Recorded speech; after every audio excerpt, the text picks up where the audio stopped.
రక్షకుడునైన యేసు క్రీస్తు నామములో ఈ జూన్ నెల వాగ్దాన సందేశ కూడికి వచ్చిన మీకును ఆత్మీయులైన ప్రతి ఒక్కొక్కరికి పేరు పేరున నా హృదయపూర్వకమైన వందనాలు. Praise the Lord. అందరూ ప్రైజ్ ది లార్డ్ చెప్పండి. మీ పక్కవారికి వందనాలు చెప్పండి. గడిచిన 5 నెలలుగా ప్రభువే మనందరినీ కాచి కాపాడి తన ఆరోగ్యకరమైన రెక్కల నీడలో భద్రపరిచి సజీవ లెక్కలో ఉంచిన ప్రభునకు మహిమ కలుగును గాక. ఈ ఉదయవేళ ఈ జూన్ నెల వాగ్దాన సందేశ కూడిక నిమిత్తమై ప్రార్థిస్తున్నప్పుడు పరిశుద్ధాత్మ దేవుడు నాతో ఇచ్చినటువంటి ఒక చిన్న ప్రేరేపణ, దాన్ని పూట మనందరం కలిసి నేర్చుకుందాం. కీర్తనల గ్రంథము 81వ అధ్యాయము 16వ వచనము. అతి శ్రేష్టమైన గోధుమలను అనుగ్రహించి నేను వారిని పోషించుదును, కొండ తేనెతో నిన్ను తృప్తిపరచుదును. హల్లెలూయా. చక్క కూర్చోండి, దేవుడి సన్నిధిలో చక్క కూర్చోండి. అందరూ బయట ఎక్కడైనా ఎలాగైనా కూర్చుంటాము మనము, అక్కడ ఏ ఇబ్బంది పడము, కానీ దేవుని సన్నిధిలో మాత్రము అలాగ కూర్చోడానికి ఇష్టపడుతుంటాము. అది దురాత్మ ప్రేరణ తప్ప వేరు లేదు. బయట కిందైనా ఎక్కడైనా కూర్చుంటాము, అక్కడ ఏ ఇబ్బంది ఉండదు. అలాగే దేవుని సన్నిధిలో జాగ్రత్తగా కూర్చోవడము దేవుడు చూచుచున్నాడని మనం గ్రహించుదుము గాక. ఈ జూన్ నెలలో మన పరిచర్య నిమిత్తమై ఆత్మీయులైన మనందరితో ప్రభు మాట్లాడుతున్న మాట ఏంటంటే, నేను వారిని పోషించెదను. వారిని అన్న చోట మిమ్మును, మనల్ని, మన పిల్లలను అని పెట్టుకోండి. నేను వారిని పోషించెదను. పోషించే అతను ఏమని మాట్లాడుతున్నాడంటే, పోషకుడు కదా, పోషణకర్త కదా, ఆయన పోషిస్తాడని అనుకుంటే ఆ మాట మధ్యలో ఉంటుంది, నేను వారిని పోషించదనని. దానిపైన దాని క్రింద 2 మాటల చేత ఈ మధురమైన మాట కప్పబడి ఉంటుంది. పై మాట ఏమంటాడంటే, అతి శ్రేష్టమైన గోధుమలను అనుగ్రహించి, అనగా మీరు ఆశించుతున్నట్లుగా, మీరు అనుకున్నట్లుగా కాకుండా, ఎట్లయినా పోషిస్తాడులే, నారు పోసిన దేవుడు నీరు పోయకుండా ఉంటాడా అని అనుకుంటున్నటువంటి నీతో, నీ మనసులో ఉన్న సందేహంతో ప్రభు మాట్లాడుతున్న మాట ఏంటంటే, ఆయన పోషిస్తాడు. ఎలాగో తెలుసా? అతి శ్రేష్టమైన. హల్లెలూయా. ఆయన అతి పరిశుద్ధుడు, అతి శ్రేష్ఠుడు కనుక అతి శ్రేష్టమైనటువంటి ఆహారాన్ని ఇచ్చి, అతి శ్రేష్టమైనటువంటి గోధుమల చేత పోషిస్తాడు.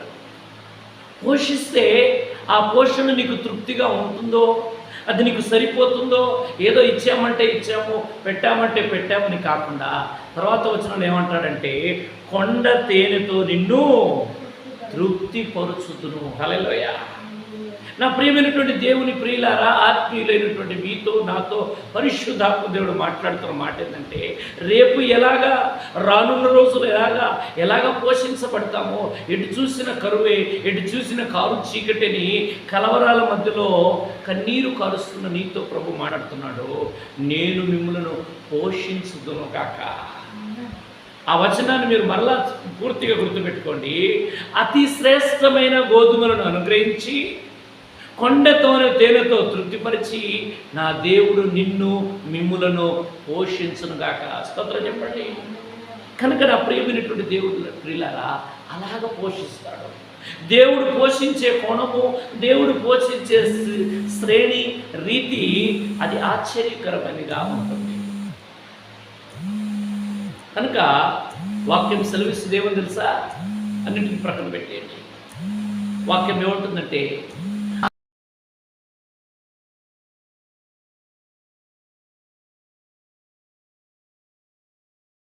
విషయంలో ఆహారం కోసము అలమటిస్తూ ఆర్భాటిస్తున్నటువంటి నీతో ఎట్లాగా నినుకుంటున్న చూడు.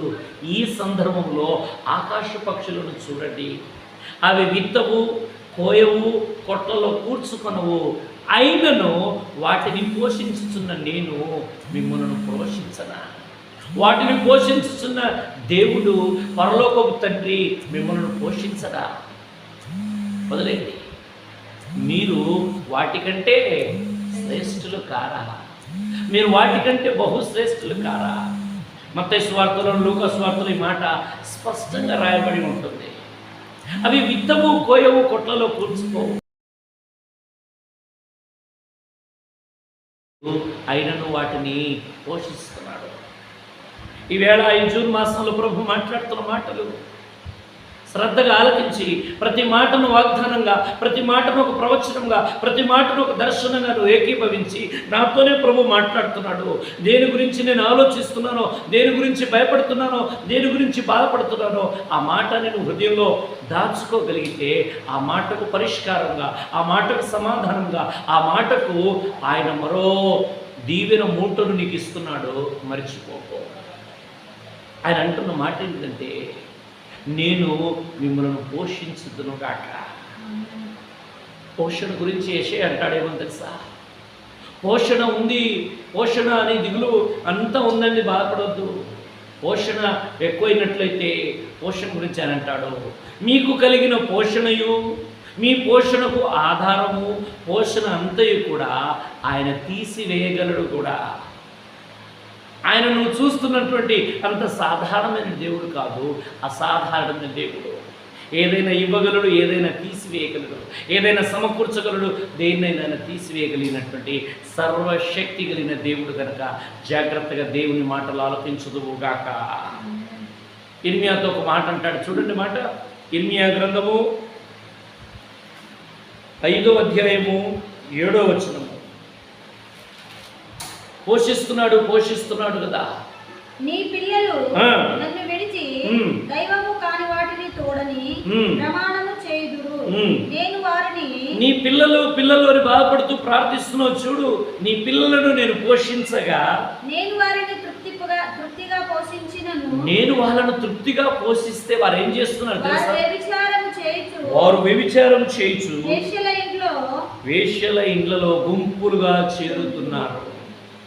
నీకు పోషణ ఇచ్చేది, ఆహారం పెట్టేది, నేను బ్రతికింప చేసేది వ్యర్థమైన సహవాసంకో, దుష్టుల సాంగత్యముకో, అపహాసకులు కూర్చుండే చోట కూర్చుండే కొరకో, పాపులు నిలిచే చోట నిలవటకునో, దుష్టుల మార్గం నడుచుట కొరకు కాదని ప్రభు మరొక్కసారి తెలియచేస్తున్నాడు. అయ్యా, కుటుంబం ఎట్లా, పోషణ ఎట్లా, రెక్కాడితేనే డొక్కాడట్లేదు, పిల్లల పరిస్థితిని బాధపడుతున్నావు చూడు. నిన్ను బట్టి ప్రభు అంటున్నాడు, నేను నీ పిల్లలను పోషిస్తున్నాను. తృప్తిగా వారు తినిన తర్వాత ఏం చేస్తున్నారు తెలుసా? వేశ్యల గృహాలలో చేరి గుంపులుగా ఉంటున్నారు. ఇక తిన్నాక అరగాలి కదా అనేటట్టుగా ఉన్నారు కనుక జాగ్రత్త పడుతూ కాక. నా ప్రియమైనటువంటి దేవుని ప్రియులారా, నిన్ను పోషించాలి అని ఆయన అనుకుంటే ఎవరినైనా నీకోసం ఏర్పాటు చేయగలడు. యెషయా అంటాడు, రాజులు నిన్ను పోషించు తండ్రులుగాను, రాణులు నీకు పాలించు దాదులుగా నా దేవుడు చేయును గాక. పోషణ గురించి దిగులు పడుతున్నావేమో, ఈ కరువు, ఈ క్షామాన్ని బట్టి నువ్వు బాధపడుతున్నావేమో, నా దేవుడే పోషించిన కొరకు ఈ నెలలో తలుపులు తెరుచును గాక.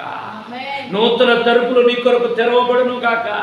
అది ఒక రోజుకు, వారానికి, సంవత్సరానికి కాకుండా నీ జీవితానికి యుగాలుగా నువ్వు సజీవ లెక్కలో ఉన్నంత కాలము నీ తరతరంలోకి కావాల్సిన ఒక నూతన తలుపును, ఒక ప్రాజెక్టును, ఒక కార్యక్రమాన్ని నా దేవుడు పోషణకు ఆధారంగా ఆయన తెరవబోతున్నాడు. చప్పట్లు కూడా దేవుని స్తుతించండి. ఈ జూన్ మాసంలో గుర్తుపెట్టుకో, పోషణ గురించి దిగులు పడుతున్నావు, వెళ్ళకపోతే ఎట్లండి, పని చేయకపోతే ఎట్లండి అన్నట్టు అనుకుంటున్న నీతో ప్రభు మాట్లాడుతున్నాడు. ఈ జూన్ మాసం 1వ తేదీ నుంచి గుర్తుపెట్టుకో, ప్రభువే ఒక మార్గాన్ని తెరవబోతున్నాడు. హల్లెలూయా. కనుక ఆయన పోషించే దేవుడుగా, పోషణకర్తగా ఉన్నాడు. ఆయన ఎలాగ పోషిస్తాడో వాగ్దానం చెప్పబడుతుంది. గుర్తుపెట్టుకుని 2 విషయాలు. అతి శ్రేష్టమైన వాటితో పోషిస్తాడు, తృప్తిగా పోషిస్తాడు. గుర్తుపెట్టుకోండి, పోషిస్తాడు. ఎలాగయ్యా అంటే తృప్తిగా. వేటితోనయ్యా అంటే అతి శ్రేష్టమైనవి. స్తోత్రం చెప్పండి. కనుక ఆయన అలాగున పోషిస్తాడు. పౌలు అంటాడు, ఎవరు తన శరీరమును ద్వేషించువాడు కాక తన శరీరాన్ని పోషించుకుంటున్నాడు.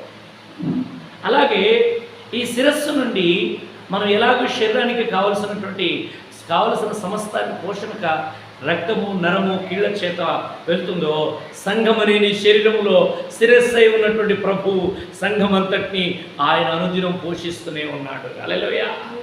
మన పితరులైనటువంటి ఇశ్రాయేలీలు వారు అరణ్య యాత్ర విషయమై వారిని 40 సంవత్సరములుగా దేవుడు పోషించాడు.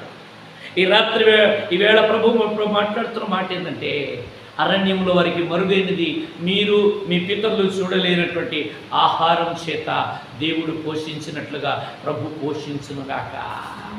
నా ప్రియమైనటువంటి దేవుని ప్రియులారా, ఈవేళ ప్రభు మాట్లాడుతున్నాడు. ఈ మాట గుర్తుపెట్టుకోండి, దేవుడు నిన్ను పోషించునుగాక. పోషణ గురించి బాధపడకు, పోషణ గురించి ఆలోచించకు, పోషణ గురించి భయపడకు. పోషణను నా దేవుడు ఫలభరితంగా మార్చునుగాక. ఎందుకు పోషిస్తాడో, ఎవరిని పోషిస్తాడో, ఎక్కడ పోషిస్తాడో, ఎలాగ పోషిస్తాడో ఒక 2-3 మాటలు ఈ పూట ఈ మాసంలో మనము వాగ్దానంగా తీసుకుందాము. నెంబర్ 1 చూడండి, దానియేలు గ్రంథము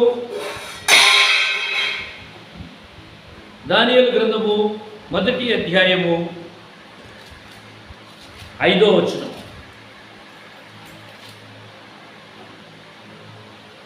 మరియు రాజు తాను భుజించు ఆహారంలో నుండి తాను పానము చేయు ద్రాక్షారసంలో నుండి అనుదిన భాగము వారికి నియమించి 3 సంవత్సరములు అండర్లైన్ చేసుకోండి. దానియేలు గ్రంథము 1వ అధ్యాయం 5వ వచనము. ఇది మొదటి పాయింట్ చదువుతున్నాను. 3 సంవత్సరములు వారిని యవనస్తులను, బాలులను వారిని పోషించిన పిమ్మట వారిని తన ఎదుట నిలవబెట్టినట్లు చాలండి. స్తోత్రం చెప్దామా. అక్కడ రాయబడిన మాట ఏంటిదంటే, బబులోను అనేటువంటి రాజ్యంలో నెబుకద్నెజరు అనేటువంటి రాజు ఉన్నాడు. ఆయన ఏం చేశాడంటే, తనకు కలిగినటువంటి ఆ యొక్క సంస్థానములను బట్టి, రాజాధికారాన్ని బట్టి, నా తర్వాత ఎవరు పరిపాలిస్తారు, నా తర్వాత ఎవరు నడిపిస్తారు ఈ రాజ్యాన్ని అని ఆలోచిస్తున్నటువంటి వేళల్లో అప్పుడు ఆయన మాట్లాడుతూ అంటాడు, మంత్రులతో అంటాడు, మీరు యవనస్తులందరినీ పోగు చేయండి, యవనస్తులందరినీ తీసుకొని రండి, వారిని 3 సంవత్సరాలు పోషించండి. ఈ మాటలో ఉన్నటువంటి ప్రతి విషయాన్ని తెలియజేస్తాను, శ్రద్ధగా వినండి దయచేసి. 3 సంవత్సరాలు పోషించి వారిని మీరు, అక్కడ రాయబడిన మాట, తన ఎదుట నిలవబెట్టవలనని ఆజ్ఞ ఇచ్చాడు. మనల్ని ఎందుకు ఇక్కడ రాజు మన ప్రభు రారాజు అయినటువంటి యేసయ్యకు సాదృశ్యం. 3 సంవత్సరములు అంటే అది నిన్న, నేడు, రేపు, రానున్న రోజుకు గుర్తుగా అనగా ఆయన వచ్చు వరకు మనము ఆయన ఇచ్చు ఆహారం చేత పోషించబడుతుము కాక. నా ప్రియమైనటువంటి దేవుని ప్రియులారా, ఈవేళ ప్రభు మాట్లాడుతున్న మాట ఏంటిదంటే, పోషణ కొరకై దానియేలు వారితో మాట్లాడుతూ పోషణ గురించి ఆయన అంటున్నాడు, మీరు పోషించి నా ఎదుట నిలవబెట్టుట కొరకు. మనకు ఆహారం ఇచ్చేది ఎందుకంటే నిలవబెట్టుట కొరకే. కొలస్సీలు రాసిన పత్రిక 1వ అధ్యాయము 28వ వచనము చూడండి. అపోస్తలుడైన పౌలు కొలస్సీలకు రాసిన పత్రిక 1వ అధ్యాయం 28వ వచనం.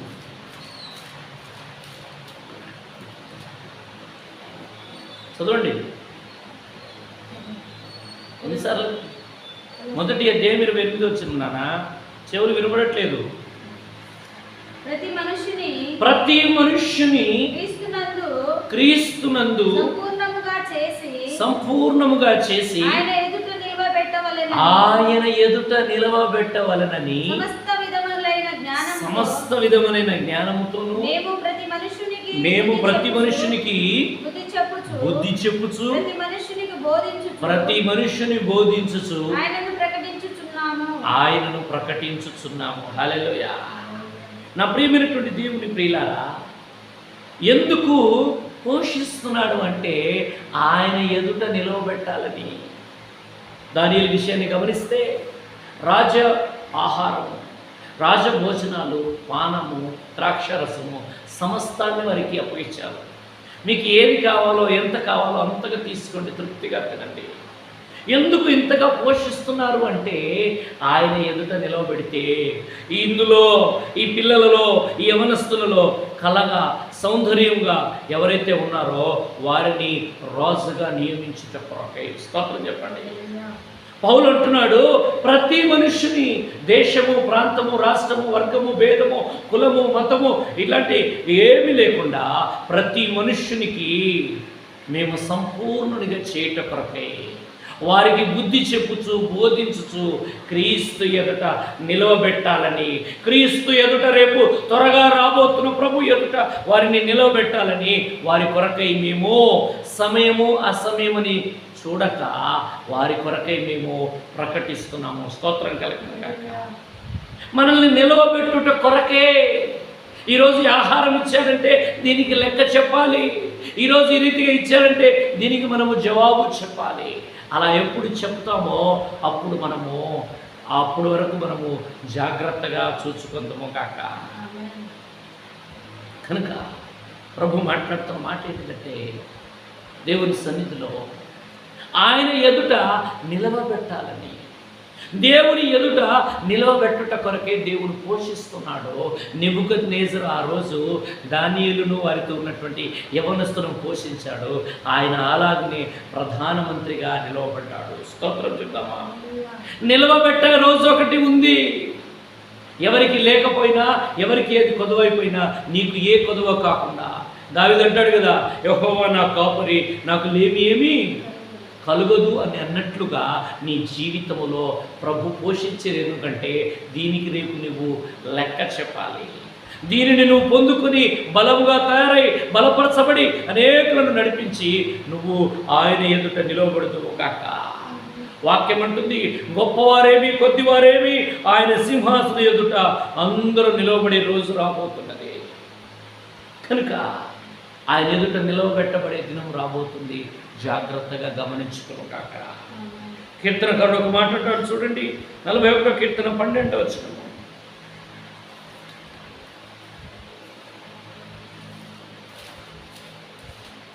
కీర్తనలు 41:12. నా యథార్థతను బట్టి నీవు నన్ను ఉద్ధరించుచున్నావు. నీ సన్నిధిని నిత్యము నన్ను నిలవబెట్టు. నీ సన్నిధిని నిత్యము నన్ను నిలవబెట్టుచున్నావు. హల్లెలూయా. ఆయన సన్నిధిలో నిలవబెట్టబడుట కొరకే, రాజు ఎదుట నిలవబెట్టుట కొరకే దేవుడు పోషిస్తున్నాడని మర్చిపో. ఉదయం ఆహారం ఎందుకు ఇచ్చాడు, రోజు ఎందుకు ఇస్తున్నాడంటే ఆయన ఎదుట ఆయన సన్నిధిలో నిలబడుట కొరకే. యూదా అంటాడు, ఏమని తెలుసా, మీరు త్రొట్టిల్లకుండా కాపాడబట్టుకును తన మహిమ ఎదుట ఆనందముగా మిమ్మును మీరు నిర్దోషులుగాను పరిపవిత్రులుగా నిలవబెట్టుట కొరకే ఆయన పోషిస్తున్నాడు. స్తోత్రం చెప్తారా. మీరు అనుకోవచ్చు, వాళ్ళకి లేదా పోషణ, వారు పోషించబడట్లేదా, వీళ్ళకి ఇవ్వట్లేదు అనుకోవచ్చు. వారికి ఈ విషయం తెలియదు. ఏమని, మమ్మల్ని పోషించుచున్న మా ప్రభు ఆయన ఎదుట మమ్మలను నిలవబెట్టాలని ఆయన పోషిస్తున్నాడు. కనుక నా ప్రియమైనటువంటి దేవుని ప్రియులారా, పౌలు అంటాడు ఎఫెసీ సంఘంతో, మహిమగల సంఘముగాను ఆయన ఎదుట నిలువబెట్టాలని వాక్యముతో ఉదక స్నానం చేత మనలను పవిత్రపరుచుచునే ఉన్నాడు ప్రభు. కనుక ఎందుకు పోషిస్తున్నాడు, ఎందుకు వారిని పోషించాడు అంటే గుర్తుపెట్టుకునే మాట, నిలవబెట్టుట కొరకు. రేపు ఇప్పుడు కనబడుతున్నటువంటి ఈ సూర్యుడు చంద్రుడు లయమైపోతున్నారు తెలుసా. ఈ సూర్యుడు నక్షత్రాలు రాలిపోబోతున్నవి. పంచవేంద్రములతో ఇదంతా కూడా వెళ్ళిపోబోతుంది. ఈ లోకము, దీని ఆశలు, దీని హంగు, దీనికి ఉన్నటువంటి సమస్తము కాలి వెళ్ళిపోబోతుంది. జాగ్రత్త. వాక్యం సెలవిస్తున్న మాట ఏంటంటే ఆయన ఎదుట నిలవబెట్టుకుందాము. ఆయన న్యాయాధిపతి, ఆయన ఎదుట నిలబెట్టబడుట కొరకు ఈ పోషణ ఇచ్చాడని మనము గుర్తిరిగి భయభక్తులు కలిగి ఉందుము గాక. కనుక నేను నా బిడ్డలను పోషిస్తున్నాను. ఎలాగా? తృప్తిగా. దేనితో? అతి శ్రేష్టమైన గోధుమలతో. ఎందుకు అంటే నా ఎదుట నిలబెట్టుట కొరకై. స్తోత్రం చెప్పండి. ఆయన ఎదుట నిలబెట్టవలసిన అవసరం ఉంది. నీ పిల్లలకు తెలియచేయి, అయ్యో బిడ్డ, ఈ ఆహారము ప్రభువే ఇచ్చాడు. శిష్యులు అడుగుతారు, అయ్యా యోహాను తన శిష్యులకు ప్రార్థన నేర్పిస్తున్నాడు, మాకు నువ్వు ప్రార్థన నేర్పించమంటే ప్రభు ఏమంటాడు తెలుసా? పరలోకమందున మా తండ్రి, అలా మాట్లాడుతూ ప్రార్థిస్తే ఏమంటాడు తెలుసా? మా అనుదిన ఆహారం నేడు మాకు. ఎందుకు ఆహారాన్ని మనకి ఇచ్చినప్పుడు ప్రార్థన చేసుకోవాలి అంటే ఇది దేవుడే అనుగ్రహించాడనేటువంటి గ్రహింపు కలిగిన వారైతే, అది కొద్దిగైనా కొంచెమైనా ఎక్కడైనా దానికి ప్రార్థన చేయకుండా మనం తీసుకోలేము. ఓకే, కనుక మొదటి విషయము ఆహారాన్ని ఇస్తున్నాడు. ఎందుకు తెలుసా? నిలవబెట్టాలని, ఆయన ఎదుట నిలవబడాలని. అది ఆత్మీయ ఆహారం కావచ్చు, శారీరక ఆహారం కావచ్చు. నువ్వు త్రొట్టిల్లకుండా, జారిపోకుండా, నువ్వు వైదొలిగిపోకుండా ప్రభు ఎదుట నిలవబడి నువ్వు ధైర్యముగా ఆయన ముఖ దర్శనం చేయుదువుగాక. రెండో మాట చూపిస్తాను చూడండి. ఆదికాండము చూడండి నాన్న, ఆదికాండము 50వ అధ్యాయము 21వ వచనం.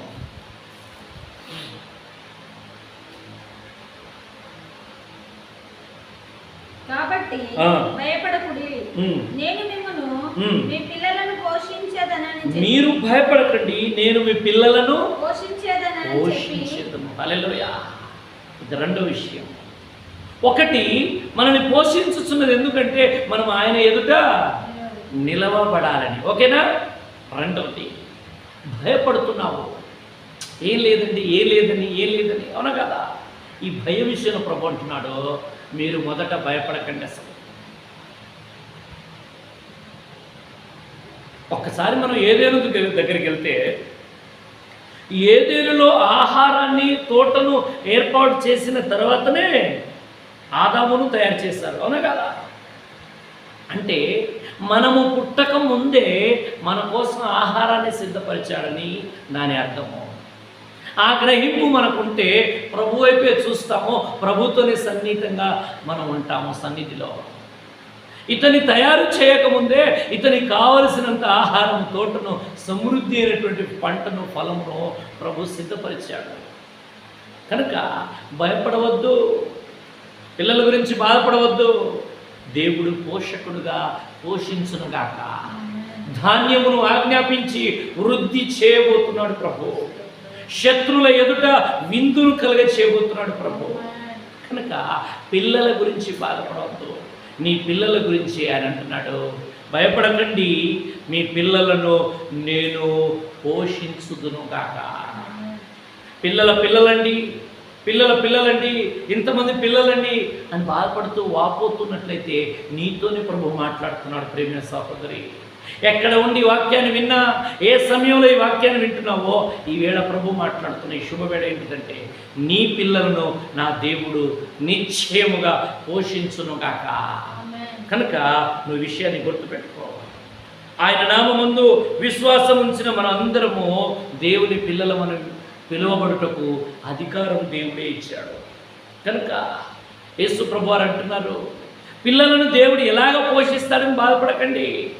మీ నిమిత్తమును, మీ పిల్లల నిమిత్తమై ప్రార్థన చేయండి. భయపడకుండా వారి నిమిత్తమై మీరు ప్రార్థన చేయండి, నీరు కాచండి. ఆయన బెత్పగే బేతనీయ ప్రాంతానికి చూపిస్తూ గాడిద పిల్లను తీసుకురండి అని మాట్లాడుతుంటాడు. గొర్రె పిల్ల అని మాట్లాడుతుంటాడు. సింహపు పిల్లలు ఆకలి కొనును, కానీ ఆయన యథార్థంగా ప్రవర్తించే వారికి ఆయన ఏమీ చేయక మానడు. స్తోత్రం. కనుక నీ పిల్లలను నా దేవుడు పోషించునుగాక. నీ పిల్లలను దేవుడు ఎందుకు పోషిస్తున్నాడు తెలుసా? నీ ప్రార్థన, నీ భక్తి, నీ కష్టము నిన్ను బట్టి కాదు. యెషయా అంటాడు చూడండి మాటలో, నీ పిల్లలందరూ యెహోవా చేత ఉపదేశం పొందాలి. నీ పిల్లలు దేవుని చేత ఉపదేశ క్రమంలో కట్టబడాలని దేవుడు నీ పిల్లలను పోషిస్తున్నాడు.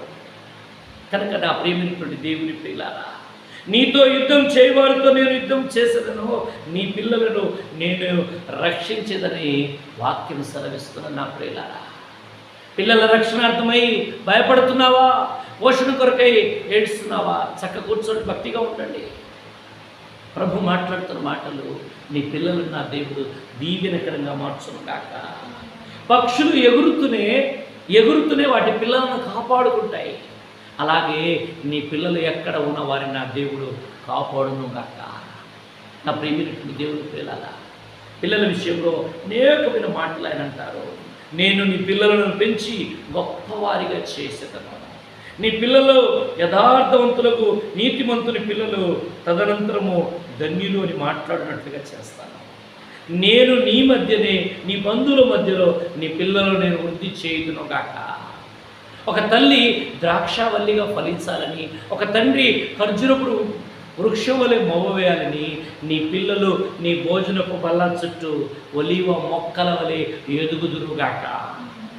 కనుక పిల్లల గురించి ఆయన మాట్లాడుతుంటాడు. నీ పిల్లల గురించి నువ్వు భయపడకు. వారు ఎట్లాగా, వారు ఏంటిదని భయపడకు.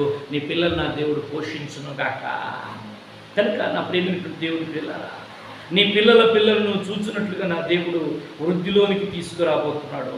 నీ బాలుర యొక్కయు సంటి పిల్లల యొక్కయు స్తుతుల మూలమున ఆయన ఒక దుర్గమును స్థాపించునుగాక. ఆహార విషయంలో మనం చూసాము, తప్పిపోయిన కుమారుడు ఆహారం పోషణ లేక ఎంతగా బాధపడి చివరికి ఏం తిన్నాడో మనకు తెలుసు. ఏం తిన్నాడు ఆయన? పశువులు కాదు, పందులు తినే పొట్టు తిన్నాడు. ఎందుకు? దేవుని విధేయత, దేవుని మాట వినక లోబడని పిల్లలకు శ్రమ అని చెప్పినట్లుగా అలాగే జీవించాడు. మరొక మాట నేను చూపించి ముందుకెళ్ళి ముగిస్తాను. చూడండి, మొదటి రాజుల గ్రంథము 17వ అధ్యాయం 9వ వచనం. మొదటి రాజుల గ్రంథము 17:9.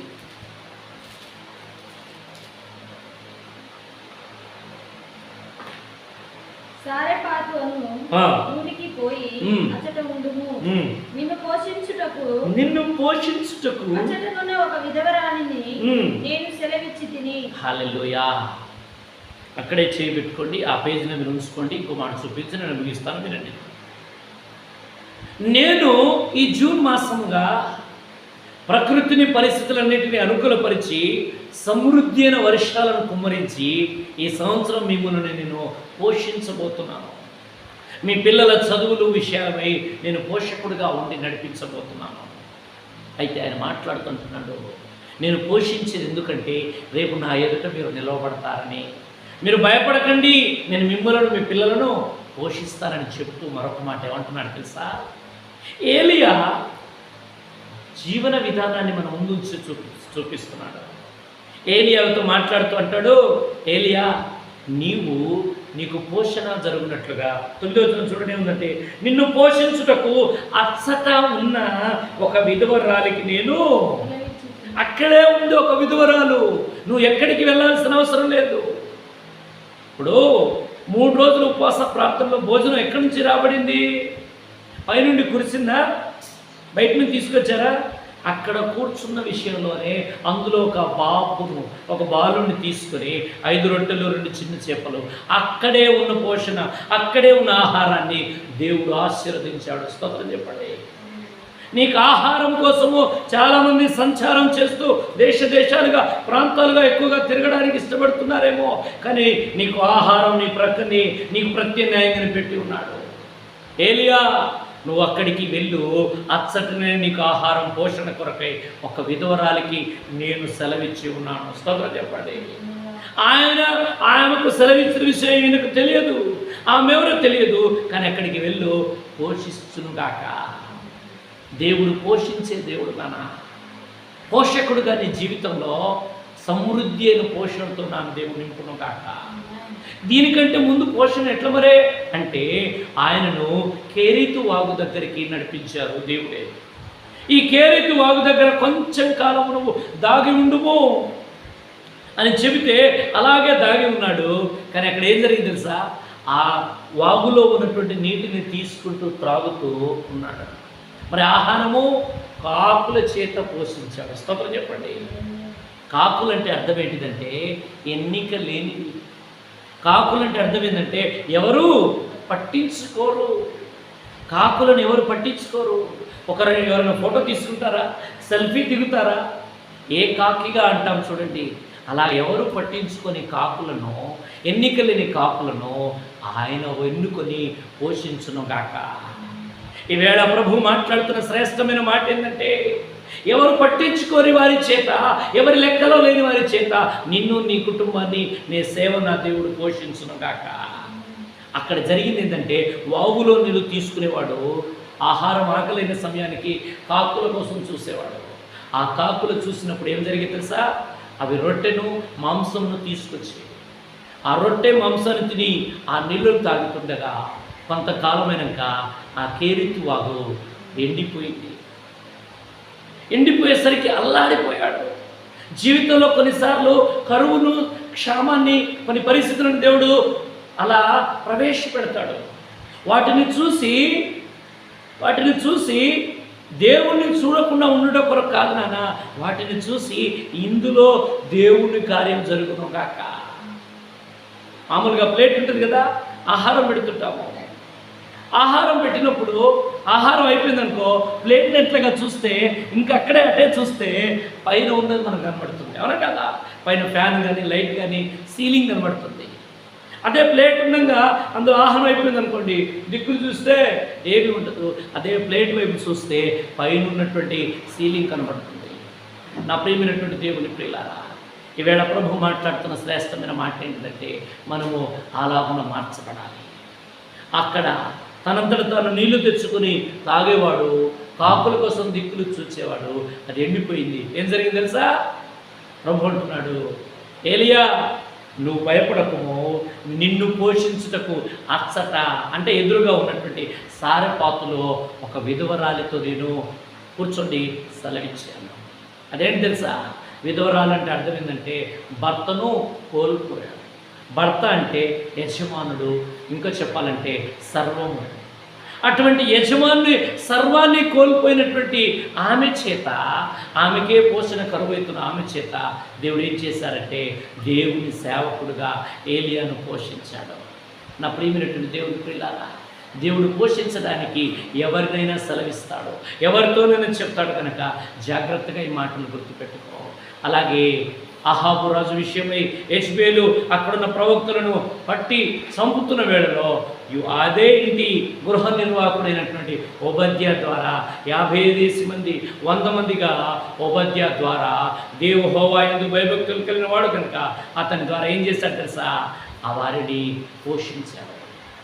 పోషించడానికి ఎన్నో రీతులుగా మార్గాలు దేవుడు తెరుస్తాడు. భయపడకు, కలవరపడకు. పాత వాటిని, గతమును గుర్తు తెచ్చుకుంటూ నీ విలువైన జీవితాన్ని సమయాన్ని వ్యర్థం చేసుకోకుండా ఘనమైన పరిచర్య, ఘనమైన సేవ, ఘనమైనటువంటి కుటుంబాన్ని నడిపించుట కొరకై ఈ జూన్ మాసం నుండి నా ప్రభు నిన్ను, నీ కుటుంబాన్ని పోషించును కాక.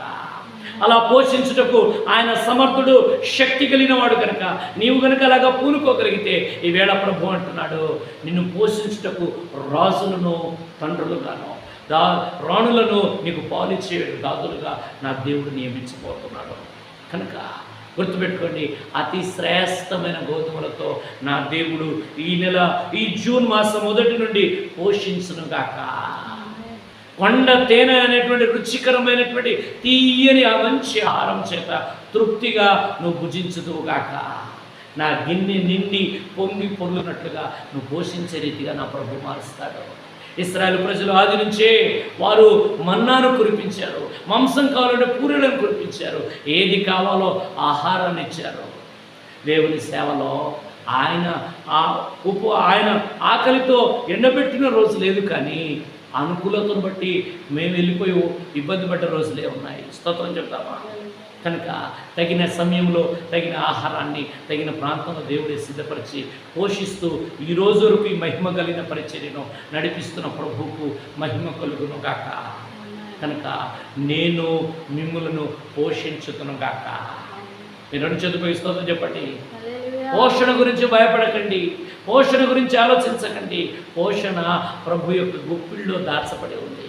ప్రతి జీవి యొక్క కోరికను తాను నెరవేర్చుతున్న దేవుడు కనుక మీ జీవితంలో అలాగూ ప్రభు కార్యములు చేయును గాక. అందుకు సిద్ధమైన